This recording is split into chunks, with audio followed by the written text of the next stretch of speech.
2D or not 2D? That is the question.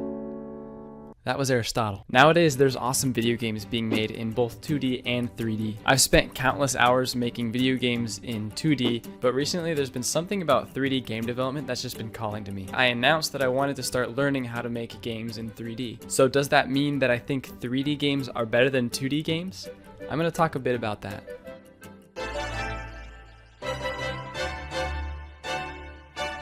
I'm a pretty big believer that both 2D games and 3D games have their place in the modern video game scene. Some people think that 2D games are just, like cheaper or less quality versions of 3D games, but obviously as indie game fans, we know that that's not actually the case. AAA games are usually made in 3D with record-breaking graphics, always trying to become closer and closer to reality.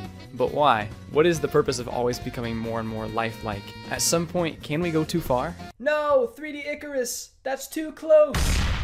Obviously, in the olden days, video games were bound to 2 dimensions. Oh look, it's wee Bartholomew playing his favorite video game. Hello, child, what playest thou? My mother hath the plague, but by good hap she hath bought me the NES. I'm playing the Brethren Mario. So 2D game art isn't a necessity like it used to be, but it definitely still has its place in modern video games. I think it has to do with 3 major things: the story that you're trying to convey, the gameplay, and the budget. One of the most important things to consider when you're making a game is what you want the player to feel, and what kind of story do you want to take them on. If you crowd your game with too many things, that message could get lost. Some of the best indie games that have really profound messages communicate those messages with stunning simplicity. Also, 2D art styles allow for way more artistic expression. The variety and potential 2D styles is vast, which makes it a great medium for getting that specific feeling you want the player to experience. The second thing is the gameplay. 2D can allow for a lot more clarity for platformers or for puzzle games, and so if the gameplay doesn't require 3D, sometimes that can just complicate things unnecessarily. Obviously, everyone will talk about the budget, how 3D games cost more to develop than 2D games. I think in some cases that does play a part in things, but I also don't think that's a super valid point anymore. 2D animation is tough, depending a lot on the style that you go with. For example, there's this game called Scarlet Deer Inn that's being made with an embroidered art style. I think in early development they literally would sew every frame individually. I'm pretty sure since then they've switched to applying the texture artificially, but it still looks super time consuming. Another classic example is Cuphead, which took 7 years to develop, mostly due to the unique hand-drawn art style. There's countless other examples of 2D art styles that are super time-consuming to develop. Even just regular pixel art is super hard to animate. Originally, I got into 2D animation, and then I tried my hand at pixel art. When I had to learn how to animate in pixel art, I realized it's super tough. In a 32 by 32 canvas where every single pixel matters, making in-betweens and stuff is so much harder. Huge respect to the pixel art animators out there. Plus, with great free options out there like Blender, making 3D art is pretty dang accessible, and their simplified styles like low poly that makes it easier to develop game assets. So sure, making a 2D pixel art game is probably cheaper than AAA quality 3D graphics, but saying that 2D art is always cheaper than 3D isn't true. Considering those 3 things, the story, the gameplay, and the budget, you can decide whether 2D or 3D art is the right fit for your game. I think that there's definitely a lot of situations in which 3D art is the right choice. For example, Breath of the Wild wants to give you the experience of exploring a vast world with secrets everywhere. 3D works so well for that game because it allows a lot of freedom for the player to explore wherever they want. So 2D games and 3D games both have their place in the modern gaming scene. But one thing that's super important with either one of those is style. I've got very specific taste when it comes to game art styles. Like, I definitely care more about art when I'm looking to buy a new game than I do like the gameplay or the story, at least at first. I love stylized art. There's something about it that just tickles my brain so good. Obviously, I think there's situations in which realistic or maybe minimal graphics would be the better choice for your game. So I'll admit that stylized art isn't always the way to go. But it's awesome. Good style comes in many ways. Whether it's pixel art, 2D, or 3D art, it can all look really cool depending on the styles. I'm going to show a bunch of games and artists that I think have amazing style. It's obviously not a comprehensive list. I'll leave links to their games or their social medias in the description so you can go and check each one of them out.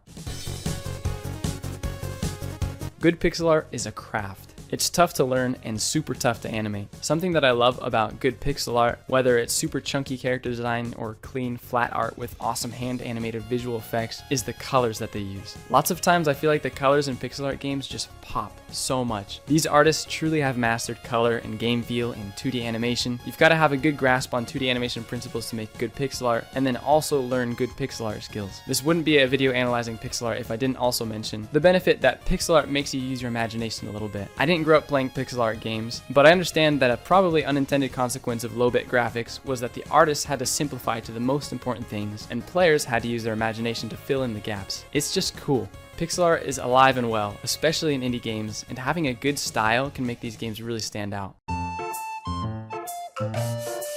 Good 2D art is super versatile, and you can get some cool stuff with it. I've always been a fan of simplified characters and goofy animations, which probably shows in the stuff that I make. I feel like it would be a crime to talk about 2D art without showing some of the YouTube animators who first inspired me to make animations. Taking inspiration from them is how my own style has developed, even though I still have a lot to learn. As I said earlier though, 2D art is king when it comes to variety. There's so many unique styles and moods that you can mess with. I also just love concept art that some people make. 2D artists are just so talented. I take inspiration from so many of them. And now we come to 3D art. Honestly, a lot of these examples are what inspired me to learn to make games in 3D in the first place. When it comes to 3D art, cool stylized environments are my favorite. They range from like really simple low poly models to more complex hand-drawn textures. Then there's also shaders, which can turn really simple art into something cool, or complicated art into something even cooler. When it comes to 3D game art, I love just the flat textures, the simplified characters, the goofy animations. I've never really wanted to make games that look super realistic or anything like that. I just want to make cool stylized 3D games. Even with really simplified graphics, the environments made in 3D can just be super immersive and beautiful. That's something that I love about 3D games that you don't get as much in some 2D games. Good stylized art comes with the benefit of longevity. If we take a look 10 years back at games that were trying to be as realistic as possible, they haven't aged super well. But the games that are more stylized have aged like fine wine. Now, in all of these examples, I haven't even mentioned like the sound design or the music, and a lot of them have amazing soundtracks. If you do enjoy this type of video, make sure to leave a comment letting me know so I can make more videos like this. And be sure to subscribe too, so you don't miss out on anything else.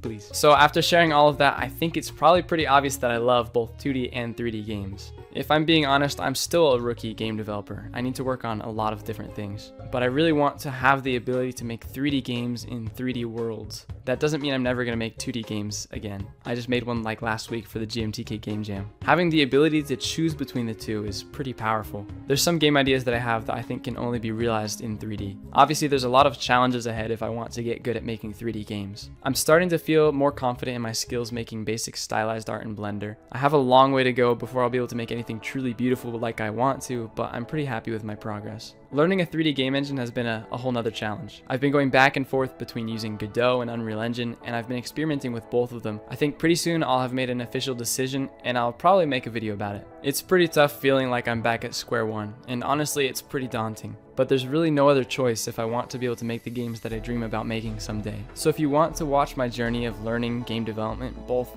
2D and 3D, make sure to subscribe and stick around. I don't expect that I'm going to learn super fast, but consistent progress every day is the goal. Thanks for hearing me out. I'll see you in the next one.